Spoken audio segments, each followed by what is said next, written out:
Hello? Yeah, I mean, I think all the guys that were there could throw it. If you have a question, raise your hand. We got a whole hour, so there's no rush, Dave. It's like, Jim, you guys haven't played Illinois in 6 years. How do you prepare for a team that number one you haven't seen in a long time, let alone haven't played as a program in that span of time? when did we play Illinois? 17 or 16? We played them. We just played them. 2016. Yeah. Yeah, how do we prepare? Diligently. Yeah. You saw today at the luncheon, they're, every single team is, really good. They've been coached well. They've been prepared well. The recruiting has been really good at each of the program. Everybody is in a position to, take their shot. And so on our schedule, we understand that there's every team is good. There's 9 bowl teams that we played this year, and every week is a skirmish and a long campaign. Any concern about losing the 4 defensive starters in the NFL draft, or do you feel like you have the kind of talent to raise on that well? I think we do. I think we have good players. We got good reinforcements. I don't have the exact numbers in front of me, but through the 4 years that I've been here, I know we played a lot of freshmen. Seems like we played a lot of freshmen in 2015, but we only had the 14.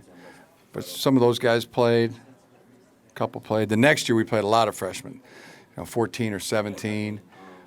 17 we played quite a few freshmen. Somewhere in that 14 to 17 range, and then this past year 3 players played the full season: Aiden Hutchinson, Ronnie Bell, and Jake Moody. So that was, to me, that's significant that we're getting to a position where,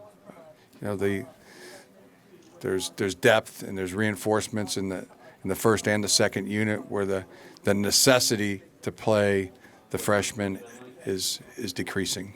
It definitely hasn't been a straight line. Jim, with Christian Turner and Zach Charbonnet, they pretty healthy now? Yeah. So it's going well. Christian's having a really good summer. True Wilson has remained really rock solid, having a great summer, and reports are really great on Zach Charbonnet. Though he didn't practice in the spring, he's been termed a lot like Ben Mason. Strength coaches are saying that he's a stalker. He's stalks them. He's in the weight room all the time, living in there. Talking about Zach and Ben Mason, they're both right up there at the top of that list. So Kalik Hudson mentioned to me that of all the guys he's been most impressed with, it's been Zach Charbonnet. So things are going well there at the running back position for us. As I said, True Wilson, Christian Turner. Everything is, stay healthy. He's had bad luck. He's had some real bad luck with, a broken bone in his hand, and then an ankle injury, and then a hamstring in the spring. But at each juncture, it's always been, we're about to play Christian. Christian's about to go in. He's looked great in practice. Here we go. And then there's been bad luck or bad timing. So, but he's looking good right now. Zach Charbonnet, talked about Zach. He's in the mix there a lot. Ben Van Summeren is a player that we moved over from defense to offense in the offseason, and it was a real great addition. He had a tremendous spring. He's a big guy in the 230, 240 range, and all muscle, carved out of marble, and can run fast. We knew that. Didn't know he was as elusive as he was, and that really showed up during spring practice, talking about Ben Van Summeren. Also, Hassan Haskins started on offense at running back, moved him over to defense where he was playing the Viper position, and was doing really well there. would have been a real contention to be in the two deep at that position. But we moved him back to running back before the spring. He had a slight meniscal tear before spring practice started that we knew he'd be limited, and it ended up needing a scope, which he did get. So he's been rehabbing. Now he's back to running. Should be healthy and ready to go for the start of training camp. Looking forward to. We have a couple of good walk-ons that have been doing well in the summer program. So looking forward to Hughes and Castleberry. The reports have been good, and we're looking to see them when we put the pads on. So there's quite a few. Jared Charr, another running back who's been in the program, and as I've also talked about, maybe Khaleke Hudson, who was a high school running back, and also Jordan Anthony was a high school running back. I don't think it'll get to that because I think we're in pretty good shape at the running back position, but it's always a possibility. Jim, what made you want to commit to the RPO concepts? Yeah, what made me want to commit to that was really the quarterback position. Our quarterbacks, Shea Patterson and Dylan McCaffrey, their explosive ability to throw and run. Both, and they're used to that. Shea was used to that. Found that Shea was really better in the shotgun after being with him for the first season. We went more to it as the season went on last year. Also, Dylan's ability to get out and go and run. There's a tremendous running ability there that he has. Also, they're comfortable in that. I think Shea's really comfortable in that up-tempo, no-huddle offense, and things spread out just a little bit more helps those two quarterbacks. So it's really that. It's driven by that for us, and opportunity to hire Josh Gaddis, who have followed for a long time, back from when he was coaching at Western Michigan and then Penn State, Vanderbilt, Alabama, Western Michigan, Vanderbilt, Penn State, Alabama. Opportunity presented itself to hire him, and was decisive in doing that because I felt like he would be the person that could coach that system the best, knew that system the best, and it's been a great learning experience for me, learning some of those ways. And our coaching staff is at the point now where they know it, and everybody's working really well together. That's the whole of it. Not just the reason why, but that's where it is right now. We had this discussion with Ed Orgeron at SEC because he's doing the exact same thing. If it's a 3-point game, either way in the fourth quarter, midway through, it's hard to imagine LSU and probably Michigan, being in the spread option. You guys going to stick to it? Yeah, man, I think thoroughly. As I said, not only Shea and Dylan. Really good and suited for it. I might say Joe Milton as well, and Cade McNamara. And most quarterbacks are coming out of that type of system.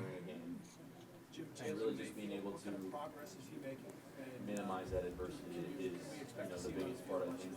Jalen Mayfield really doing well. Him and Andrew Stuber, they've been linked, right? They were linked.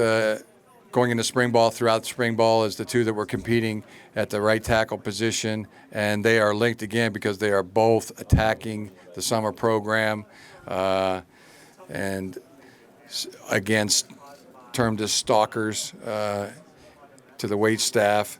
So he's in a battle. But it's so good. It's to the point of you like Stuber a lot. You like Jalen Mayfield a lot. And, if you ever had to put them both at tackle, but Runyon's an all Big Ten tackle right now. But you wonder, and maybe those are the things that'll even clarify more as you get into to training camp that if something happened to one of the inside guys, that Runyon could be an inside guy and those two be the tackles. But we're not there right now because we got really good guards in Ben Bredesen and Mike Uwenu and Cesar Ruiz at center. So, but it's a good problem to have. But right now they're both really doing well. Really, I tell you what I like about Jalen Mayfield is I like watching tape of 73. When I see the number 73 out there and I'm going through the tape, I just like watching it. I'm drawn to him. He's very athletic and he's gotten stronger, but he moves like a really good offensive tackle, and so good balance, good athleticism, gotten stronger, and just that other thing of I like watching 73. It's fun.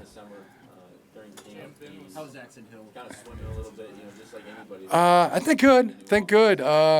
It's been a helpful thing this year to have the freshmen come in right after they graduated.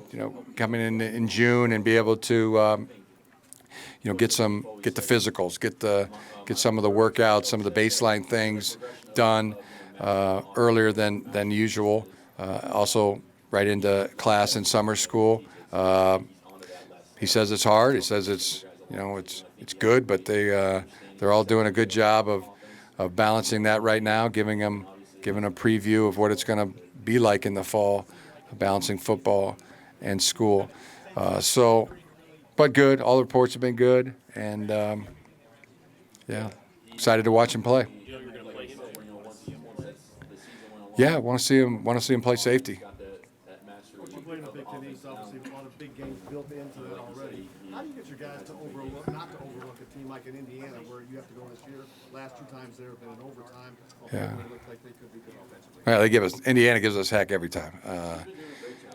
2 overtime games, both down at their place, and I think 2 10-point wins at our place. So, there's, like I said earlier, there's every week is great opponents, well coached, and really good squads, skirmishes in a long campaign, no doubt about it. We'll be really happy to win any and every of them. So that's. How important is Josh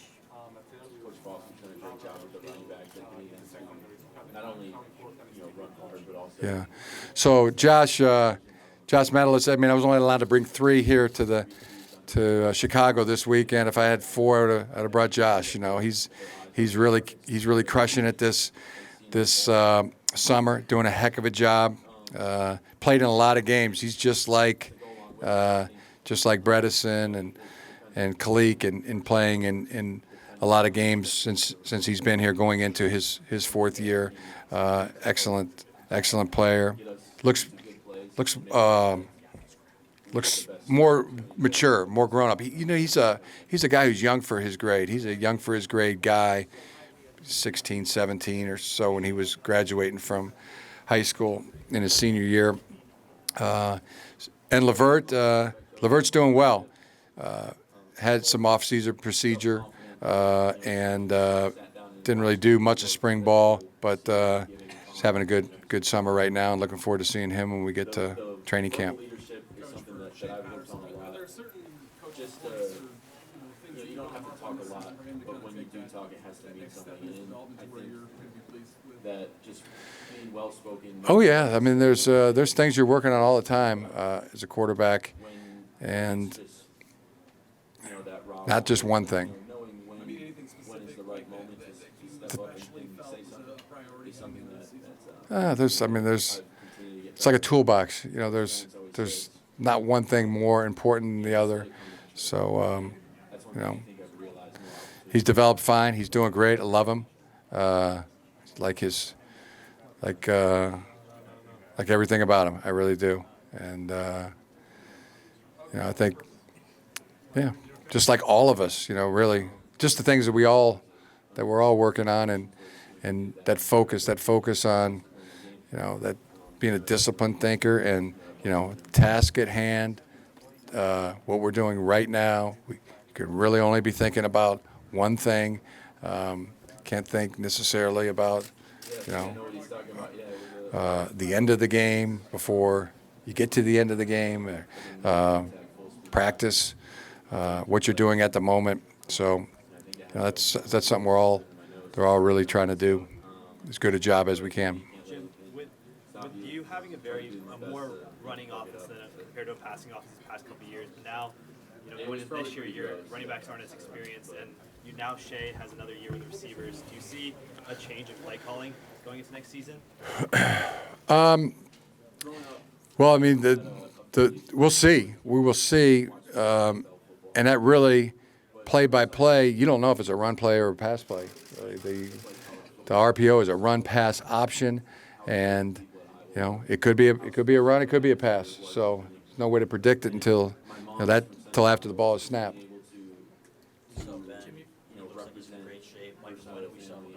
Yeah, Mike's in good shape, isn't he? Doesn't he look good? Who'd you say the first one? Oh yeah, Ben. Ben's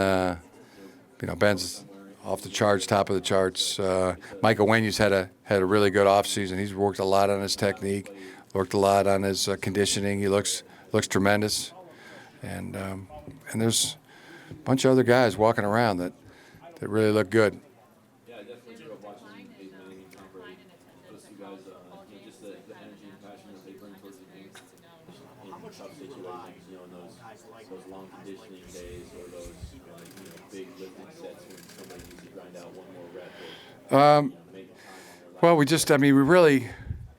really just what I was talking about earlier, just that focus, things that we have been working on, things that we've been training on, and that moment to moment, day to day choices that you make. I mean, put yourself in the position of being 18 to 22 years old. I mean, there's a lot of choices. There's going to be 1,000 choices, at least, that they're going to make probably even before the season starts. What to eat, what time to go to sleep, so many different things. But specifically, what you're asking, you're saying there's a lot of hype around the team. I've read other articles that, I've already been asked today. I mean, do you think people are sleeping on you, Coach? I mean, when you say everybody's hyping the team up, and then somebody else is saying everybody's sleeping on it, it can't be. Those are two very different sides of the spectrum. So,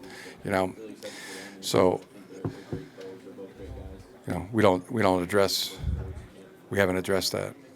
You guys have had some really good players at the Viper position. Yeah. What are the traits that you're looking for at that position, especially when you're recruiting? Well, that's a guy that's a really good safety. He could be a really good safety, but he could also have the versatility to be a really good nickel kind of cover guy, but also the abilities of a linebacker and even a pass rusher off the edge. It's it's that kind of Swiss Army knife, Jim Thorpe type of player that can do all those different things at a really high level. Smart, because they have to come from different angles, different gaps. It could come from anywhere. I think a Troy Polamalu type player, that kind of mold. But it's a great position on our team. It's a important position on our team, and it's got a great name too, Viper. Like you're attacking. Hard to find those guys, or they're out there. Yeah, they're out there. A lot of them out there. Yeah. Becoming a closer team as well. It's like that one. Jim, Ben was talking about a certain sense of energy or urgency with this team. But to be extremely close and Yeah. bond and aspect outside of the building is something that I'm trying to. Absolutely. It's kind of what we do. I think a lot of people talk positively. Everything's positive. Everything you're doing is positive, and especially this time of year, you hear that from from everybody. Just all the positive, accentuate the positive kind of thing. We embrace the negative. We embrace the the suck. Okay, let's improve. Let's take it into account the things that we've done, the times we've lost, and what we can do to make that not happen again, ever. So I mean, that kind of team, that kind of mentality, that kind of place. That's found that to be who we are. That's our identity. Are you personally feeling something pressure-wise to deliver a special season at this point, Jim, like 5 years in? We term it as challenge. Great opportunity that we have to be doing what we're doing, and the great challenge that we have in front of us. And we understand we welcome it. We kind of feed off it, And you say pressure, we say, okay, let's see how much pressure we can apply. So that's what we're training for. That's okay. We bring it up a lot. I mean, that's part of what we embrace it. That's our. Soul searching did you do after that game? What do we need to do to be able to get over that against Ohio State specifically? Yeah, and those are the things that we're focused on right now. Where we came up short, how can we put it over the top? I mean, it was good. We won. There was one point we won. I could go through a lot of the positives, but we just don't do that. That's not what we do. And it maybe right, maybe wrong, but we study, we learn, we take it for accountability, and then we strive to win our goals. Those are the things that start us. That gets us started. Then we focus in on the process of achieving those goals. Coach, my question about assistant coaches. We're from Indiana. We remember when you were the volunteer assistant, we were having to come back and doing that. What's it like for you to have these assistant coaches that are working hard for you, kind of like how you did it for your dad as a volunteer? But these guys are making it, but the assistant coaches that toil there and work so hard. Oh, this is I really am feeling like 2019 special for a lot of reasons. Players, mainly, I really like these players that we have. I think they really want to make Michigan great and make themselves great. High drive guys, and also the coaching staff. This, to me, is the best coaching staff that we have been around, that we've had at Michigan. I talked about Josh Gaddis.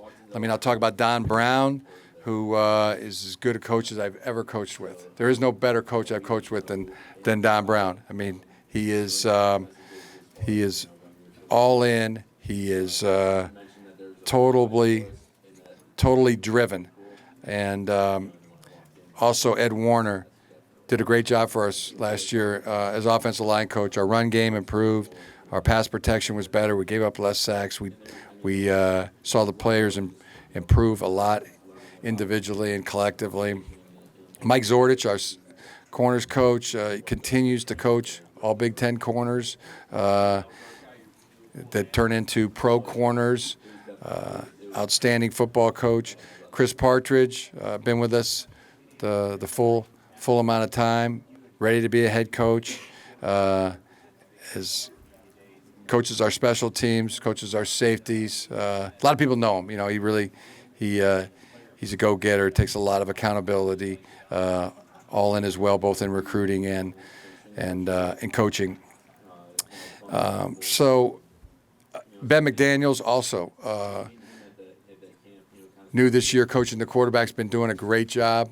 Really connects well with our guys, Shea and Joe and Dylan and Cade.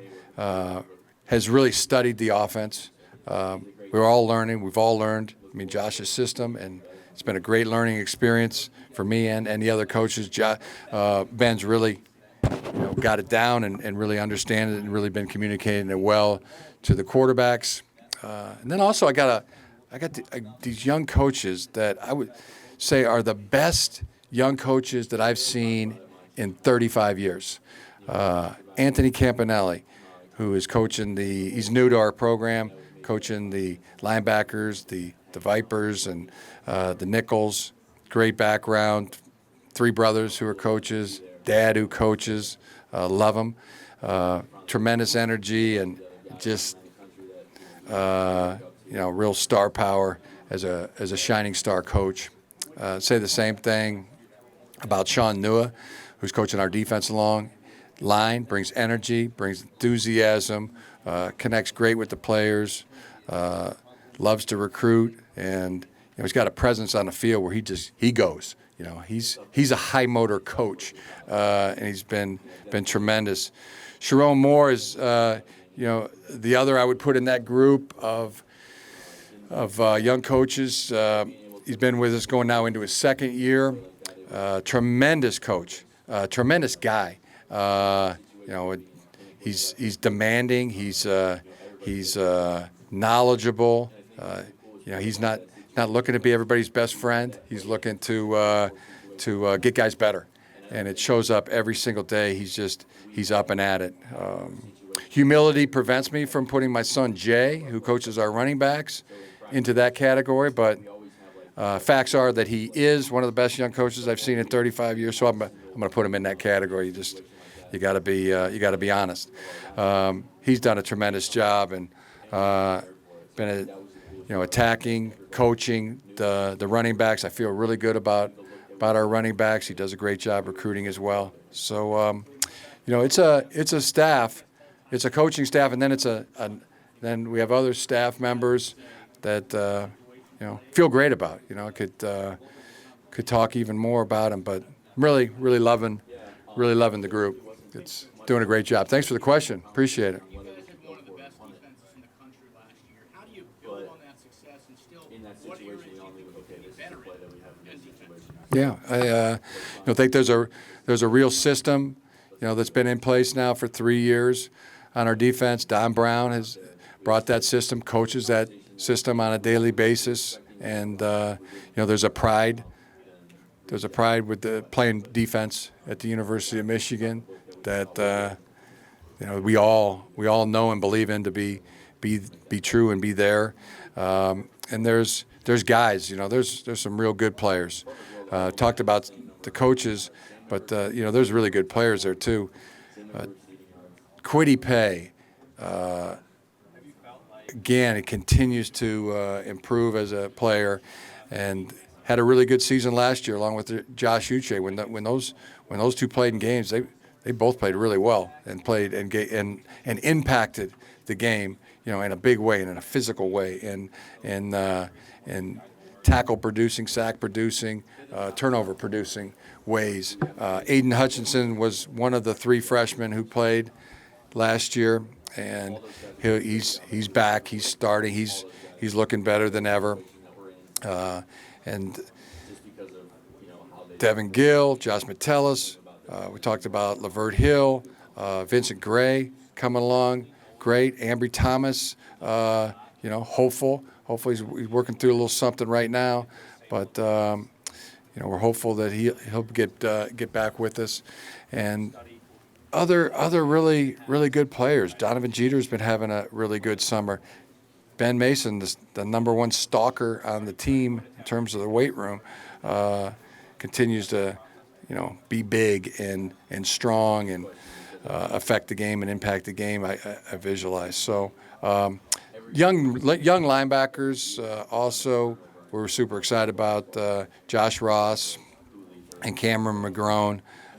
Both those kind of Devin Bush type guys that can really run and play physical and play sideline to sideline and downhill. Both of those guys got a little limited in the spring, and Cam McGrone really came on, but we know that both are doing really good right now and outstanding. So.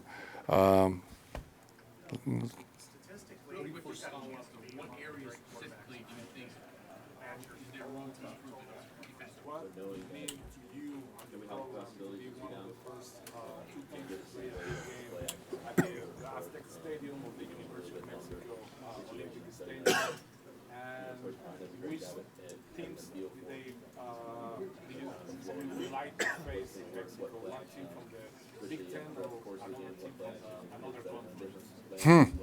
Wow, that's this is a lot of possibilities, you know, to be thinking about or you know envisioning there. You know, it'd be great to play there. It'd be great to play. You know, a lot of teams would be great to play. I could think of a lot of them. But yeah, thank you. That'd be really cool. Jim, I'm sorry. Your experience, both as a player and as a coach in the Ohio State-Michigan rivalry, have you found that basically the team with the best players and the best game plan wins that game on Saturday? Or how much does revenge and things that may have been set off the field and pressure and all those outside intangible things, how much can that actually affect the outcome of a rivalry? I mean, I don't know. I don't know the exact percentage. I do know that you know, yeah, the tangibles and the intangibles are the things that you know affect the outcome of every game, including that one.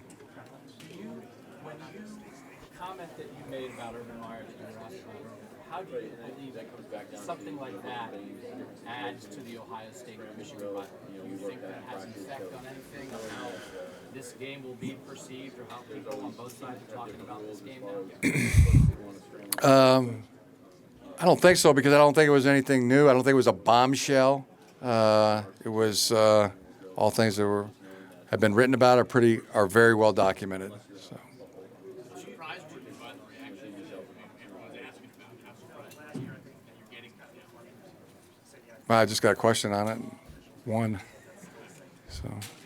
Do you think it's I went down one time. clearly there's been a reaction to it? Do you understand the idea that yes, it is something that's been written about and talked about, but maybe it's a little different when it's the Michigan coach who's saying it about a former Ohio State coach, or do you believe that what you say is no different than what anybody else is saying?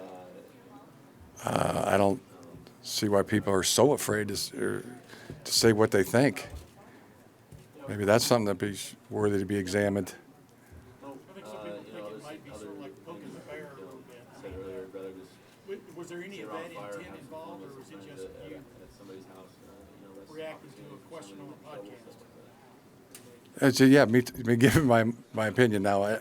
I'm not into making analogies about animal analogies, so the poking the bear thing doesn't resonate. But yeah, there's really nothing more to say. There has been a reaction. I'll ask you one more question about the reaction. Urban Okay. Meyer's daughter on social media wrote, maybe this is a deflection strategy. Throw a little mud to avoid answering why you always lost. As a member of Urban Meyer's family. Is this a deflection strategy because you're 0-4 against Ohio State, or is it just something you said? It was me saying what I think.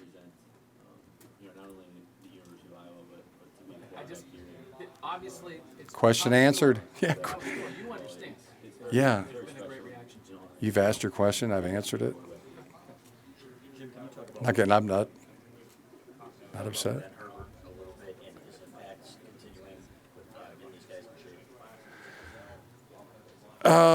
He's been 100% respected and loved by every single player on the team. That's rare. That's rare that happens. He's that good. He's made that big of an impact on our team, and as has his entire staff.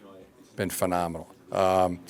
It's been a game changer. The precision too is another thing that I would point to. If you went into our weight room and you just saw the precision of the way the machines are set up, the precision of the way the workout is planned and organized, it really rubs off on our team. That attention to detail is always there in every single workout. And a great thing for our team to learn and understand. But he's the best I've been around.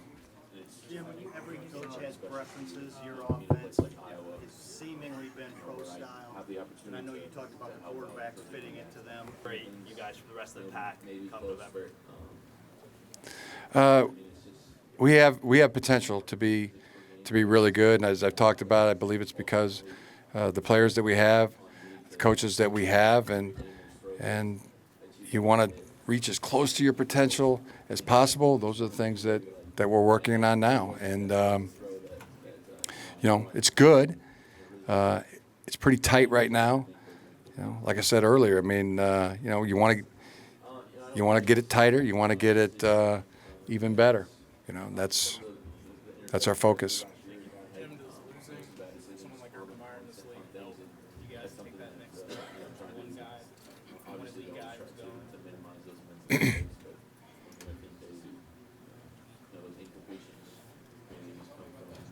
I mean, I'm just asking. Does that make that jump a little easier to take that next step? No, I'm not really. I that's something I don't know. I don't know.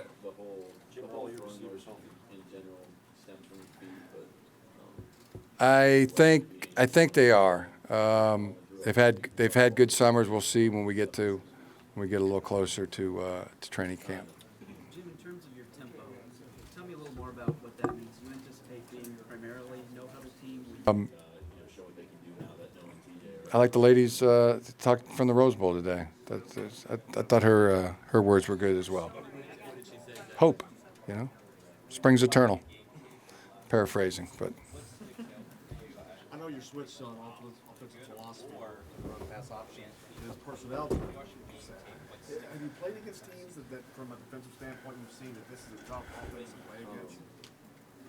Could you repeat that? As a defensive coach, have you played against teams and against that particular offense where you've seen how difficult it can be? Yeah, we've seen it, and it's like I said. I mean, you got to still be able to block people. You still either are handing the ball off or you're protecting people, and I think where things stand right now, our offensive line is pretty darn good, and they're maybe as good as we've had. So, and you feel comfortable both running the ball and having them protect, and just the concept of the option once the ball is snapped of deciding which it will be, a run or a pass, is very appealing, especially when you have the guys up front that we do. This is the last question. Jim, you mentioned earlier about not holding up the transfer of Baltimore. Is that the same with James Hudson? Yeah. So be clear. I mean, the coaches, as a coach, I don't have any say in that, not any involvement. That's the compliance department's talk. They've talked to each other through statements and counter statements and statements, and then the NCAA decides. But as a coach, I'm not involved in it. All right, thank you. We've got to move him on to his next appointment. Okay.